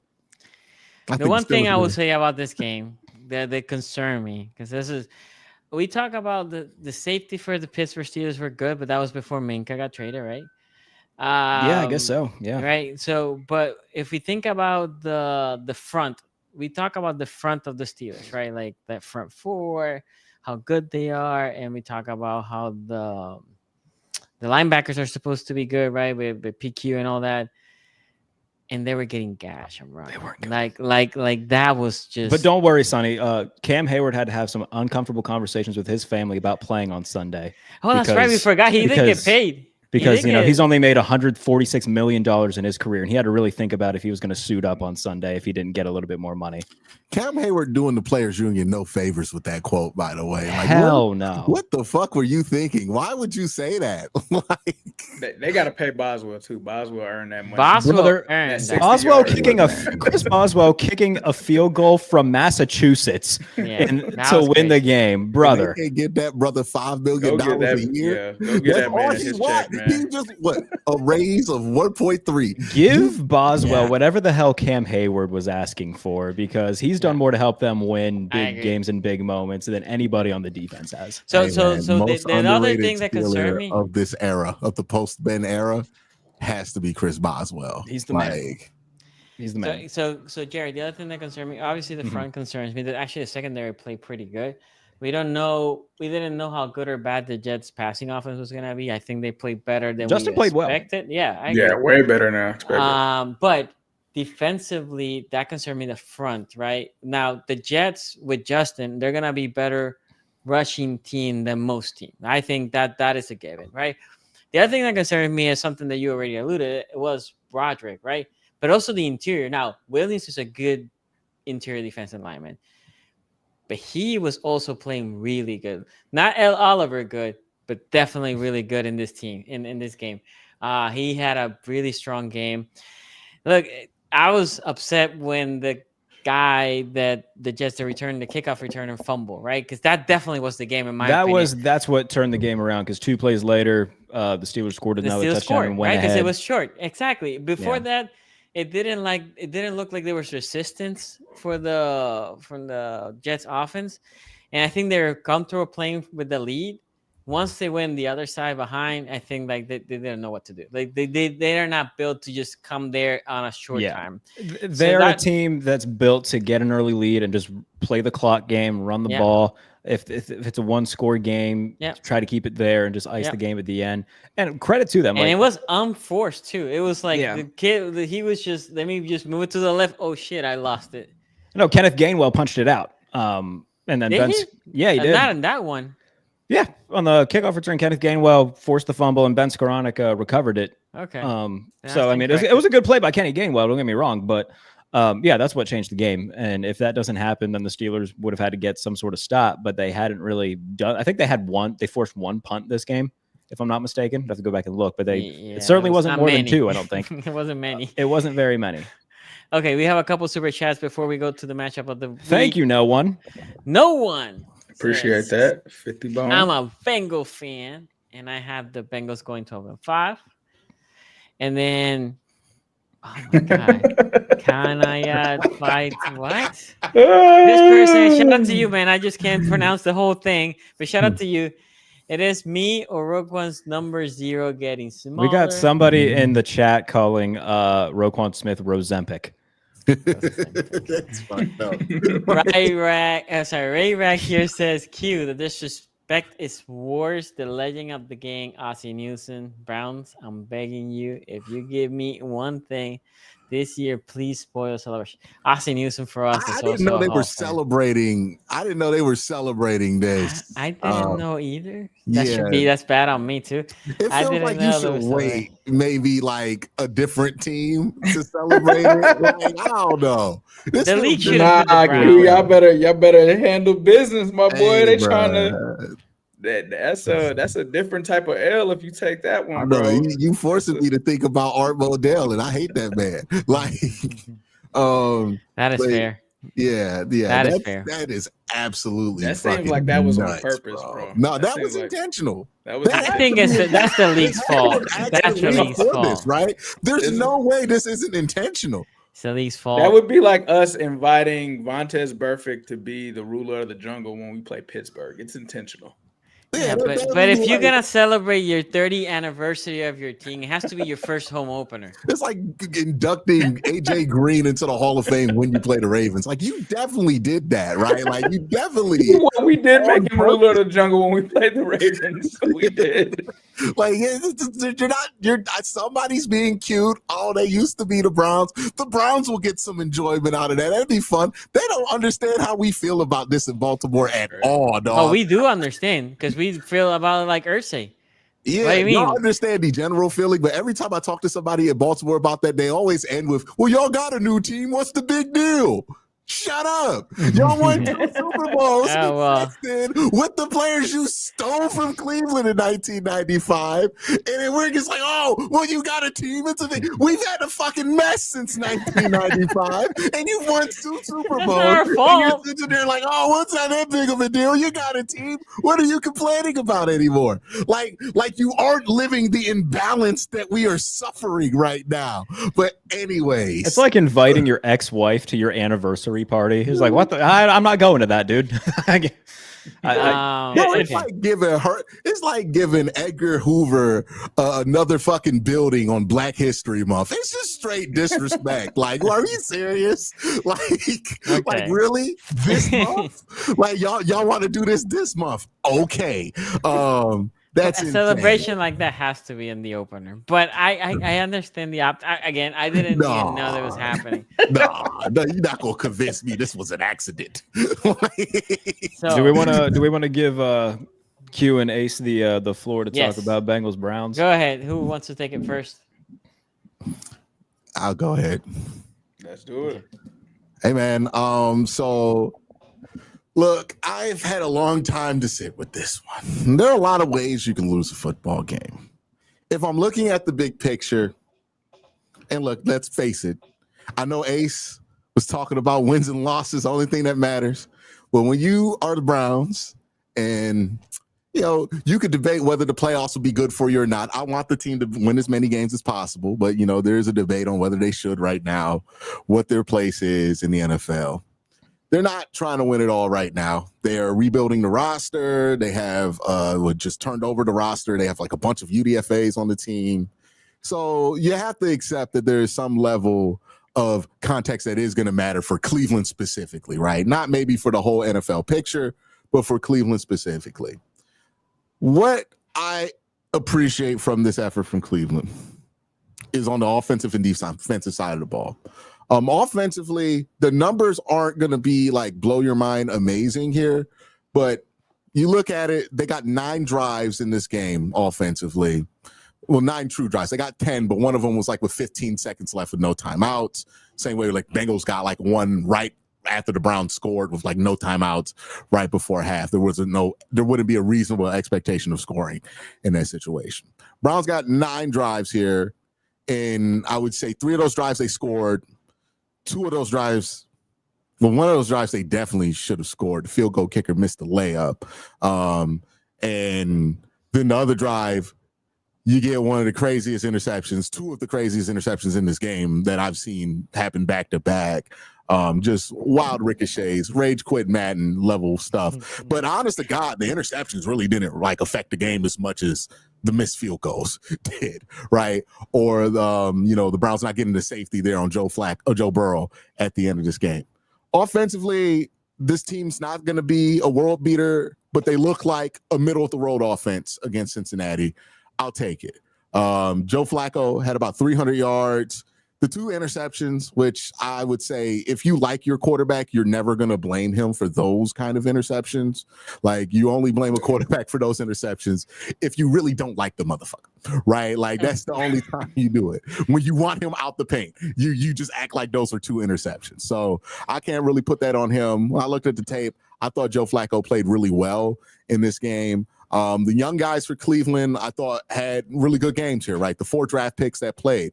Dylan Sampson, hey, man, I did not expect him to look that good already out the backfield. He was a menace against Cincinnati in this game. And then Harold Fana Jr., I know we talked about it on the tight end room. Hey, he's a rookie. How much can you count on him in year 1? Browns went to Harold Fana more than they went to David Njoku in this game. And he absolutely paid off. Had the drop on 4th down, but what I liked about it was after the drop, next drive, they get possession. He catches a big pass. It helps him get down the field. Cedric Tillman, I thought in this game was pretty productive. Ultimately, he did have one of the drops that turned into an interception, Jerry Jeudy as well, but made a really big play in the 4th quarter to get the Browns in scoring position. Again, if the Browns field goal kicker does what you expect any kicker to do who has played 4 years of college football, I'm not even talking about NFL expectations, just like you just expected, a 36-yard field goal, your second try on this 36-yard field goal because you missed the extra point earlier from this same hash. You make that field goal. The defense did what they needed to win the game. Let me talk about the defense real quick. I thought defense was spectacular in the second half of this game. First half got a little shaky, right? They were scoring pretty much at will. There was not enough pressure for Joe Burrow, but third quarter came and things started to change for the Cleveland Browns defense. I thought they started to get that pressure. They started to get into Joe Burrow. I thought the secondary had some really nice moments, especially against Jamar Chase and T. Higgins. 2 plays where Ronnie Hickman pushes out Jamar Chase, forces them to punt the ball. Another play where Greg Newsome pushes out. Greg Newsome pushed out Jamar Chase, and I think Ronnie Hickman pushed out Jamar Chase or T. Higgins on the other one, where it forced a punt in the second half of this game. So I thought the secondary really did a good job holding up against them. I was shocked that the Bengals did not try to get Greg Newsome to move left or right because that man cannot move left or right. I think they had a couple of drags on, but Joe wasn't looking for him. I think he went to throw a slant at Denzel Ward instead, which don't know why Joe did that, right? Like that's never the route you want to throw when Denzel Ward's behind you. So defensively, I mean, we could talk about Myles Garrett too. Like what he did to Baby Zeus, Orlando Brown Jr. Whoo.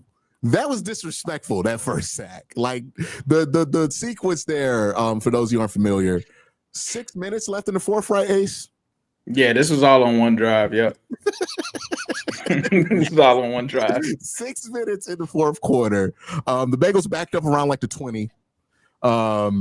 And first play, I mean, this is a huge drive in the game. I think it's the Bengals have the 1-point lead at this point, right? Yep, that's correct. So like the Bengals could put this game away. Myles Garrett comes off the line of scrimmage with more ass whoop than you've ever seen and just bench presses Orlando Brown Jr. multiple times to get to the quarterback.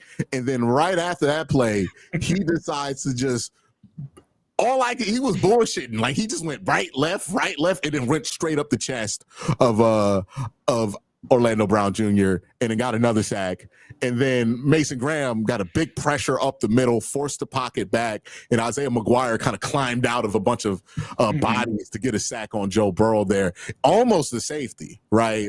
Huge momentum swing in this game, and it should have been the turning point that turned into a win. If we're looking at process stuff, I can't be upset at this because the parts of the game that matter long-term, offense, defense, they did what they needed to win this game. You know, we can argue about should the offense have done more? Yeah. You know, you would like to not leave it up to a kicker, but you tell a kicker to kick a 36-yard field goal, you did your job, man. Like that's getting the kicker to a reasonable field goal position, right? If he had missed a 55-yarder, I'd be more lenient. I'd be more critical of the offense here. This thing came down to Andre Schmidt shat the bed. Now, the good thing about it is that Andre Schmidt is an undrafted free agent. We have no commitment to this guy. He's not important to the long-term picture, right? Short-term, he costs you a big game, and you have a hell of a schedule coming up the next 5 weeks. And if you're the Browns, you needed to win 2 games. You just cost yourself one of them. So you put yourself in a tough position going forward here. I'm encouraged by what I've seen from the rookies so far. I'm encouraged by what I saw from Joe Flacco. But again, the same question for Aaron Rodgers you have for Joe Flacco. How long is this going to last, right? Is this going to be just the first half of the season thing or first quarter of the season thing? You know, that's a fair question to ask. What does it look like when Dylan Gabriel gets in there or Shador? Still a lot of questions about this Browns team, but what I think we can say is, boy, that defense looked a lot more like 2023 than they did 2024. And the numbers that they held Joe Burrow to, they've done it before where they've held Joe to low numbers, I think in the 2023 opener, but there was a monsoon in that game. Like, it was horrible weather. This was a little different. The weather was good. The Bengals just couldn't, and the Bengals were prepared this week to go and attack from right off the jump from offense because they had done the preseason, right? Like they were prepared. This was their whole talking point here. So yeah, for Cleveland, you got to get a new field goal kicker eventually. You know, I think you get the lemon booty like that on a 36-yard field goal. I don't trust you forever anymore. That's just how I feel about it. But you got some positive signs. If I had anything to say about Cincinnati, look, I'm more pro fire Zach. I mean, I'm more fire the coach than I think most people in Cincinnati. This would be the one where I'm like, all right, man, like we did all this shit in the preseason and we scored 17 points in week 1. Like, what the fuck? And again, it's Myles Garrett. It's the Browns defense. That's going to be a really good defensive unit. So maybe it's not really that big of a deal. Next week, they put up 1 million points. But what I think is a little bit more concerning for Cincinnati is they did the thing where they were very productive on offense for 2-3 drives and then stalled for a little while there, right? Which has been the main problem for Cincinnati over the last few years is the stalling in offense. Doesn't seem like that has stopped. So we'll see what both teams do going forward. I'm pretty encouraged. If I'm Cleveland, I think if you're Cincinnati, you have to be encouraged by the defensive line. I thought they played really well. Hey, my boy. Yeah. Shamar Oh, yeah. Yeah. Oh, we're going to talk about him. You like Shamar now, don't Oh, you? yeah. Yeah. Oh, yeah. Do DeJuan Jones on the goal line. He's pretty good. So, you know, I told you Shamar's solid. I tried to calm you down on draft day. I told you Shamar's solid. He looks really good. They got a really good game from 98. I thought it was DJ Reader at times. I'm like, is he back? TJ Slayton, yep. But TJ Slayton was really good for him. Trey was solid in that game as well. Man, I thought they got some good performance from the defensive line. I thought their safeties were pretty good in that game too. The one area where I'm like, oh, it didn't look great for Cincy is the corners. Like the corners wasn't the best effort. Yeah, can't tell it pretty specific. Yeah, CTB was getting cooked. But overall, I'm encouraged by what I saw from Cleveland. It's frustrating that what kept you from winning this game is a fucking 36-yard field goal. It's the kind of frustrating that, like, I don't even have anywhere to be angry at because, like, we had Dustin Hopkins. We were scared to death that Dustin Hopkins was going to do this in the offseason because he did nothing but that last year. We were pretty happy that they went with Schmidt. And then Schmidt's bad. Like, I don't know, man. Like, when that happened, like, I wasn't even angry. I was like, wow, I don't know what to do with this, dog. May I interest you in one former Steelers preseason kicker, Ben Souls, who went 4 for 4 with a 50-yarder against Carolina in the preseason finale? Hey, man, you can sell us on anything, dog. I don't really care who the next body is that we bring in the kick. I just care that we get another one in the building, right? So, yeah, if you want to sell us the kicker, hell, trade us Chris Boswell. We'll give him the extra $2 million, dog. Like, hey, we just restructured Denzel. We'll give you 7. Okay. I don't think that's going to be taking place. Do you think that was? Is there a move coming? Because I know some people were speculating on Twitter. Maybe that's a move. Y'all trading for somebody or something like that. Here's the problem with that. Like, kicker's just not one of those problems. Even if you trade for a solution, not trading for a kicker, but like clearing the cap space for Denzel. Do you think that's for a player? It's just some regular Andrew Berry money move around stuff, right? Okay. It's the same thing when they do the Deshaun restructure. Everybody thinks something's up every year, and it's just like, nah, they're moving money around so they can throw dead cap. The Browns save on the cap next year by transferring it over. Browns could go sign former 49ers kicker Jake Moody, who is now available. Just got cut, right? Because he had a bad game against Seattle. Hey, man, warm body. I think after they just had kicking problems, I don't think they want to sign another guy that just missed some field goals. Here's the thing about kicker carousel. Andre Schmidt could be anything, but the mystery box is the mystery box. It could even be Andre Schmidt. Yeah. Hey, can't get worse. Can it get worse than a guy shanking an extra point and shanking a 36-yard field goal? With no win, by the way. No win. The flags were flat. This kicker thing has been going on for a while. Yeah. Man. There you go, Q. Thinking, here's my rant about kicker. This team, I think they've done some great things over the last couple years that have gone under the radar because Deshaun Watson failure, all that stuff, and deservedly so. The one area where they blow my mind is that they have this belief that they can scout and develop kickers. And I just don't know where this confidence comes from. Nobody's good at it. The only team you can argue maybe might have something is Baltimore. But even then, it's like questionable whether Baltimore knows what they're doing with kicker. We'll see. Yeah, we'll see. Yeah, it's like nobody's good at this, man. Everybody who's drafted a kicker has had a bunch of kickers fail, right? Like every once in a while you get lucky. The only thing that's going to solve this problem is volume and chance, man. Just keep bringing in bodies and then cut the kicker that misses kicks and then keep the guy that makes the goddamn kicks. There's plenty of guys that are always available. Like Rodrigo Blankenship has been in the UFL, and I think he had a fine season there. Maybe you give him a shout. He's got NFL experience. Matthew Wright. I don't know if Matthew Wright's still a free agent. You a kicker. Yeah, basically. Let's get was it Melvin Mevis from the Birmingham Stallion, the thicker kicker? Let's go Mevis with it. I don't care. One body can kick the ball. Honest to God, I'm not even that harsh of a critic of kickers. I just want two things. Am I asking for too much? 40-yard field goals and below. In automatic. I just need you to be 98%. You said you don't need none of those 50-yarders. I don't need the 55-yarder. I have come to peace with that's not easy to do. All right, the 55-yarder, that's tough. You know what I mean? Yeah. I'm not asking for Chris Boswell. Just be 98% in these two areas, and I can live with it. I can deal with it. I can plan around. We could just go for it on the fucking 40 if you can't make 50-yard field goals. We can't do nothing if you can't make a 36-yard field goal, man. There's nothing we could do there. And we love getting these kickers with these big legs. Oh, look how far he can kick it. Quincy, he can kick a 65-yarder. Who gives a fuck if your kicker can kick a 65-yarder? Because that's only bailing out bad offensive play. I get so tired of this. I just want somebody to make 40-yard field goals and extra points. That's Matthew Wright, by the way, is the Panthers kicker. Not available. Sorry. And also, I have low expectations of special teams in general because I say the same thing about punt and kick returners. Just catch the fucking ball, get it to the offense. Okay? Not even try to attempt it. I don't care if special teams affects the game, man. Like if special teams is neutral, I can live with it. Just be neutral. If they were neutral, we would have won this game. Even with the two interceptions from Joe Flacco, the two bad bounces there, like you would have won this game. You did everything you could to win this game, except for a kicker making the kick. Hell, Joe Burrow to 7 net yards? 7 yards in the second half. Yep. Like, just make the fucking field goal. Just make the fucking, again, it's not a 50-yarder. It's not a 60-yarder. We're talking about a 36-yard field goal.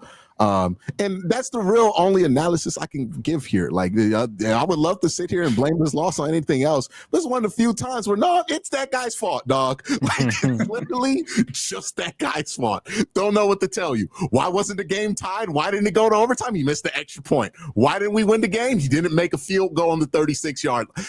It's that guy's fault. Like, that's the only thing. He did not do his job. These are things you ask kickers to do at a pretty high rate, routinely, no matter what the level is. The guy didn't do his job. That's why we lost. Other than that, I feel pretty good about what we saw in this game. So, I'm not that mad. Let me just do this real quick. Ben says, Q, y'all should sign Jake Moody. Go ahead, Ace. Okay, Ben. Yeah, for me, this game is very simple.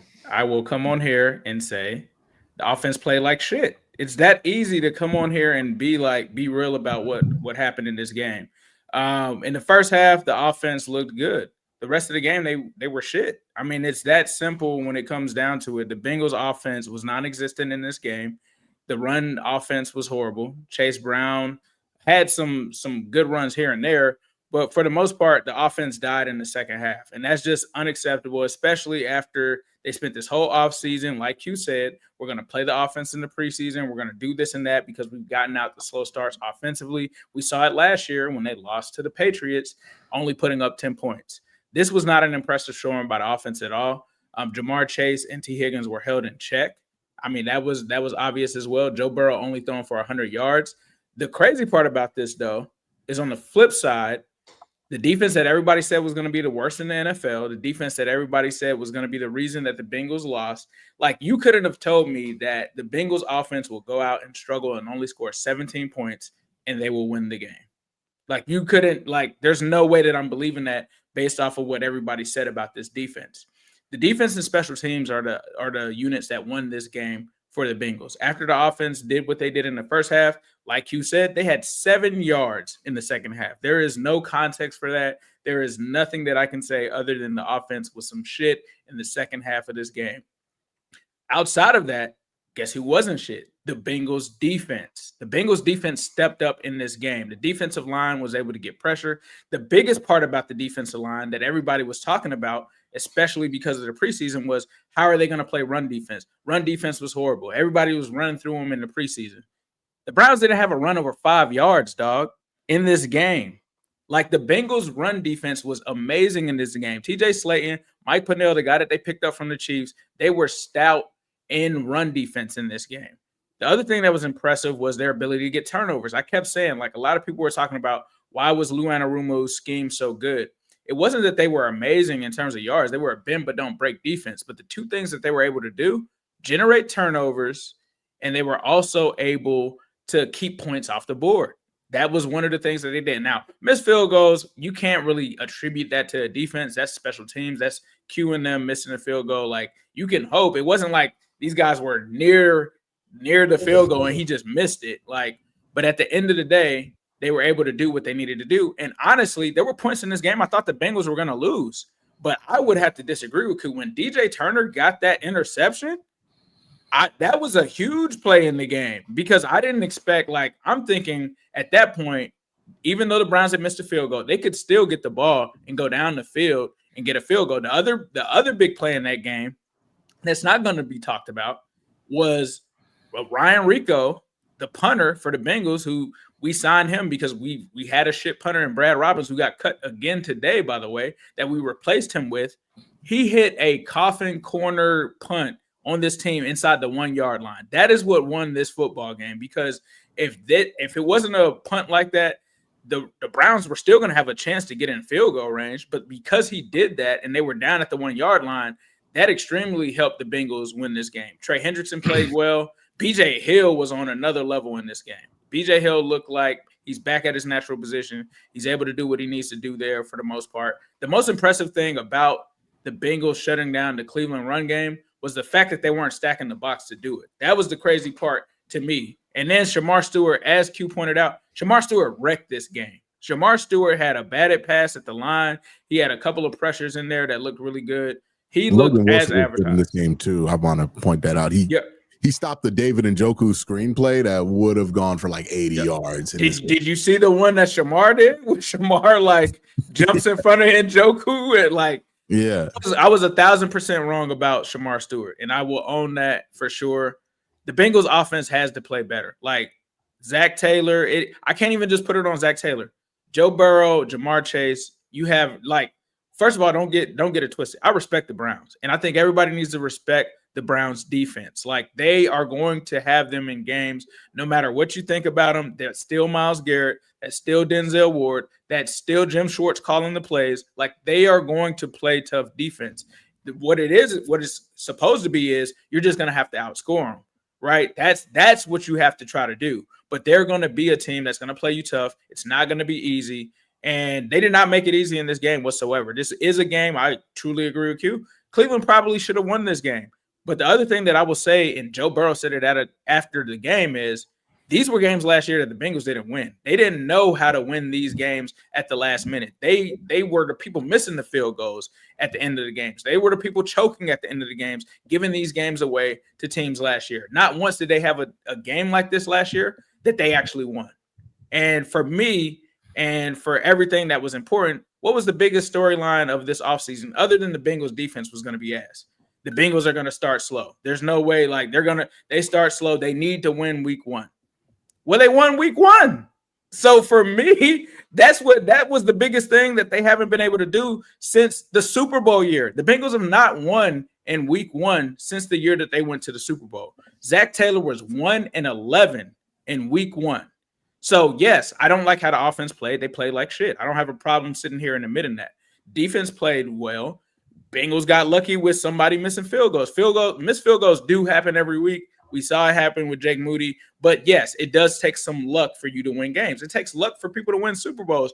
Like, we literally watched a guy catch a ball off of his helmet in a Super Bowl game to lead to them winning a championship. So luck does have to happen. And interceptions, the wrong bounces and stuff like that, Q is right. Like, you can't blame those interceptions on Flacco, because I would blame it on his receivers, because you should come down with the ball. But them like throwing it up and then a corner diving and just catching it, like you can't really predict that. That's why you can't predict interceptions. You can't say how many interceptions somebody's going to have at the beginning of the season, because you just never know. Like Geno Stone got 6 for the Ravens. He probably had maybe 3 in his Bengals career. So it's not something that's predictable. And you do have to be lucky, I think, in this league to win games. And I think that for me, this is a game that I thought the Bengals were losing this game. But when that interception was made and that coffin punt was made with special teams, I was like, damn, this is crazy, because this was a team that people told me they're going to have to score 40 to win every game. I think we just saw week 1, they don't have to score 40 to win every game. We need the offense to play better, but maybe this defense is better than we think. Maybe the special teams is better than we think. And maybe some of these parts that we thought about the Bengals might be more so overrated. Now, one thing I will say, Noah Fant had a nice game in this one. Mike Gesicki didn't do much in this game. Ace, I was so pissed at myself because, I was making I do a couple of touchdown parlays a week. Yeah. And I was Sunday morning, so I was like, Ace was talking about Noah Fant, but that might just be kind of, whatever. And I just brushed it off. And fucking, of course, I see across the screen Noah Fant. I'm like, God damn it. All right. Yeah, so maybe there are things that may be slightly overrated about the Bengals. I wouldn't have told you that Andre Yosivas would not have a target or a catch in this game. So we have to at least take it one game at a time, like you guys said, and then look at what they're doing from week to week. Will the Bengals come out and score 17 next week? I wouldn't put money on it. But did they play like some shit week 1? Yeah. And should they be criticized for it? Yeah. I'm not going to sit here and be like, yeah, you shouldn't criticize Joe Burrow for throwing for 100 yards. Like, that's unacceptable. That's not winning football. And you're not going to be able to win games the way that you did this week from week to week. You're not like the Kansas City Chiefs did it last year. You can't be the Kansas City Chiefs because you're not the Kansas City Chiefs. You cannot live that life. Chiefs are already 0-1 in one-score games. So, they're 0-1 this year. Yeah, shit changes from year to year. Yeah. Jerry, did you talk about the game? Sorry, because I had to pull out for a moment. No, Jerry hasn't talked about it yet. I was pleasantly surprised by the defense for the Bengals. They were opportunistic. I didn't come into this expecting the Browns, the Bengals to only put up 17. That was a little bit surprising. But like Ace pointed out, I mean, they had a lot of opportunistic plays from the defense. And these turnovers were, off ricochets and whatnot. But a lot of that's, being in the right place at the right time, being in the right spot. So, I want to give a little bit of credit to, the Bengals for at least, being disciplined, being on their assignments. And, when you do things right, the ball bounces your way. And they had that happen. I think that when it comes to the offense, they're naturally going to get better. We saw that, last season where they started off slow against New England, and then very quickly things got together for the offense. It's just the defense, week 2 against Washington allowed a ton of points. So I think the defense is showing that they're going to be better than what they were last year, which isn't a very high bar to clear. Offensively, I don't really have a lot of concerns. They didn't play well, especially in the second half. But overall, I mean, this is a team that I picked to go to the playoffs, team that I believe in. And yeah, this is a good week 2 is going to be a big litmus test, both for them and Jacksonville, 2 teams who haven't been to the playoffs in a couple of years, have good quarterbacks, have improved defenses this offseason. I picked Jacksonville to win the AFC South. I'm very much looking forward to seeing that because, again, I think for both sides, it's a litmus test to see how good each team really is. So that'll be a good one in week 2. I will say this. I said the Browns' floor in the offseason was 4 wins, but I thought they were going to win more like 8. And I said it was because the defense will keep them in the game and Flacco will do enough in some games to win. And he will have the occasional bad throw at the end of the game to lose them some games as well. I think the defense of the Browns play as scheduled. I thought that front, right? That was the big thing with the Browns. That front, which Q for years said, like, let's invest in the front. Well, the front is there, right? They arrived. They had the front. Mason Graham looks like he's gonna roll. Yeah. So the Fletcher, I'm not even worried about if he's gonna be good anymore. I'm like, yeah, he's good. So the thing in this game that, if anything, which I like, right, which is the trenches. The both fronts dominated, in my opinion. Both fronts were really good in this game.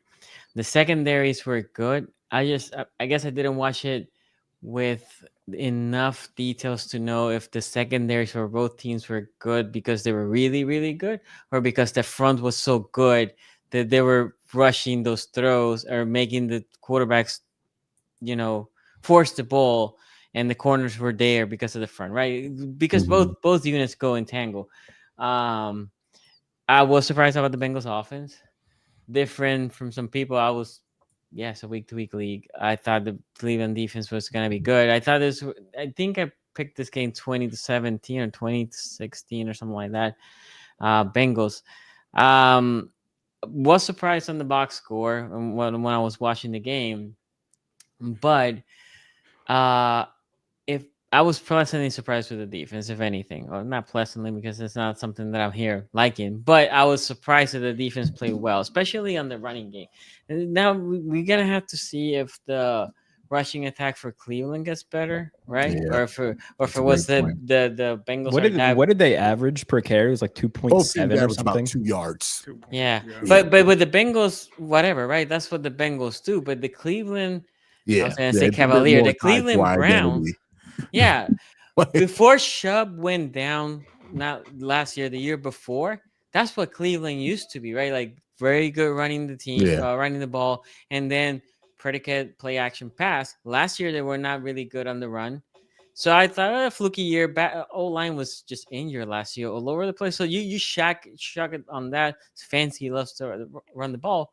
I was surprised. That, if anything, if you said what was the biggest surprise, was that, right? The Bengals offense wasn't that good. Joe putting point and moving. Times.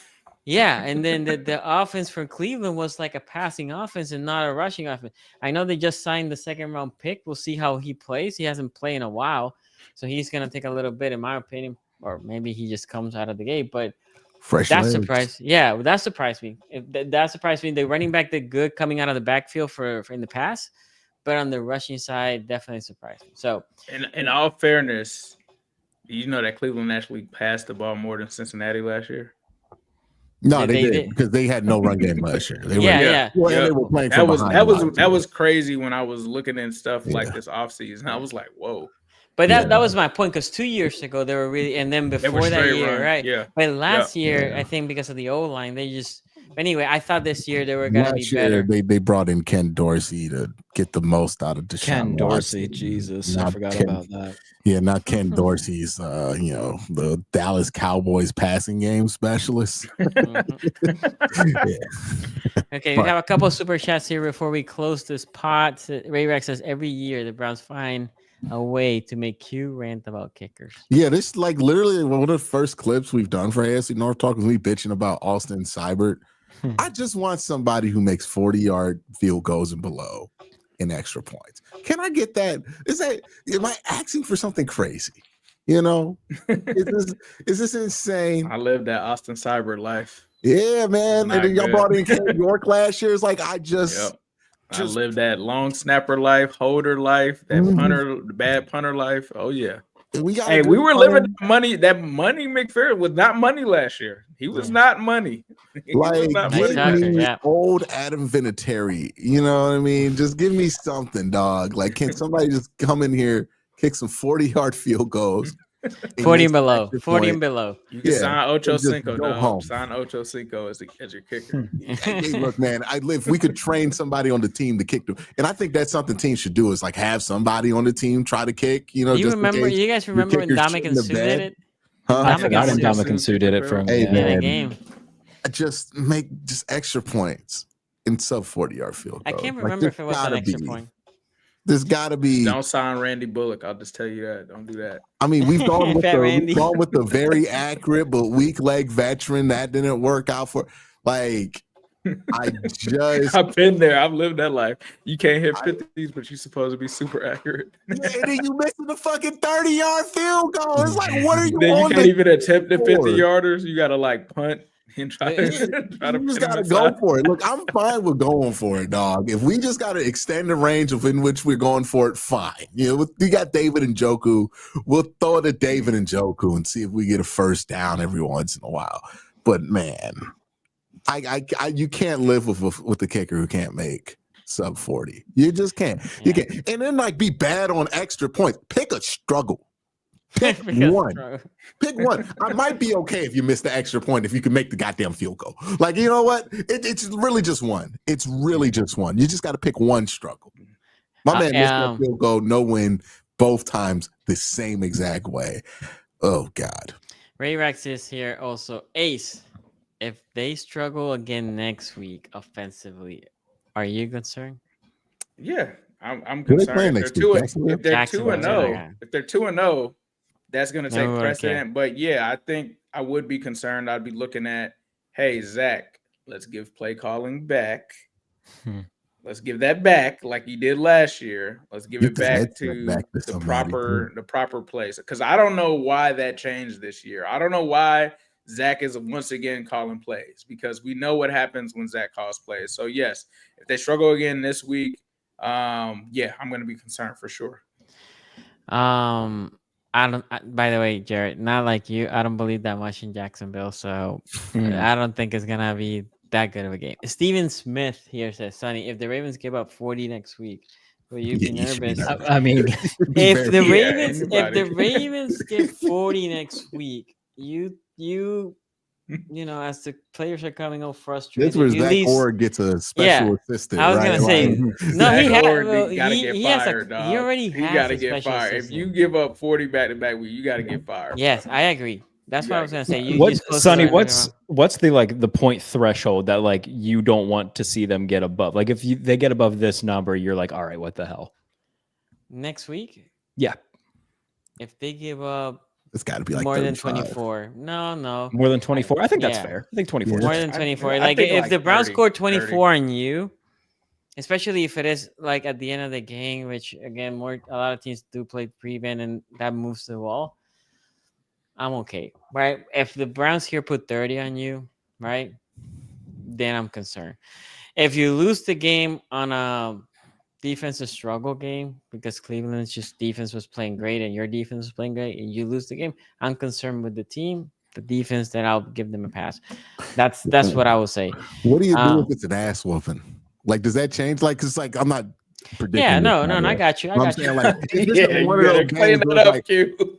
First snap, ball goes straight over Lamar's head, rolls off, and it's like, oh, it's one of these days. Like, you know, and the Browns get to like 30. Well, last year, remember, we started 0-2, and the second game was against the Raiders, which is not a good team. And it wasn't an ass whooping. It wasn't an ass whooping, but it was late in the game. We lost at home. In Baltimore. Well, we don't know how Flacco's in Baltimore. This is the first time they have a ovation or like a little video for Flacco in this game. I'm sure they do. They got also a video explaining how they stole the fucking team. Dude, that they're gonna play. The celebration that they're having. Okay. Fuck out of here. The 188 says Q got the Shanky boy kicker. Nah, don't do that because you never know when you're gonna be that guy that missed the field goal. Don't do that. And I was about to say, there's only one of us that should feel good about not having to live that life. Okay, and that's Jared. I'm pretty confident. Who Yeah. Mike Tomlin might have kept his job multiple times just because. Hey, no, if they don't have Boz over the last like 2-3 years, they 100%. He's won them like 5 Luke games. finished an extra point, and we lost by 1. You said what? Luke, our kicker, missed an extra point in this game. Yeah, he made a 52. He made a 40-something. Mm-hmm. He makes the extra point. I saw Raven fans getting a little up in there. We know kickers, and I'm like, all right, man. Look, hey, Cade York's first kick in the NFL, 65-yard walk-off game winner against Baker, right? Mayfield, yeah, in the first opener we've ever won. since like coming back in '99. I forgot about that. Wow, Yeah. Carolina. Yeah, and then we were sick of them in 3 weeks. So before we close, again, thank you to Chubby's. By the way, that shirt is stretchy and great because God knows I pulled on that shirt during this game, and it's still I'll wear it next week, and it's still like new. Second, Survivor is close to league. I'm already out. A bunch of people. I'm in. The people that got eliminated, AFC North Survivor picked League, the whoever this Jags. person is. Yeah. Epilepsy, Jared, My choice Jared picked the pick, Patriots. Nowak, and Shiesty. No, I picked the Chiefs. Oh, I told y'all pick whoever is playing the Panthers. I is- picked the Cardinals. The new strategy should pick whoever's playing the Dolphins. Yeah. So Oh, three yeah. people got eliminated that picked the Dolphins, one that picked Cleveland, that one that picked Miami, one New England. the and one Panthers were so Baltimore. bad, it made me reevaluate. Like, did Shador look good or the Panthers just bad, dog? Like that first, like it made me think he did ball out against their starters. Like, hold on, were the signs there all along, and we were just too caught up and Shador looked good? You know, probably.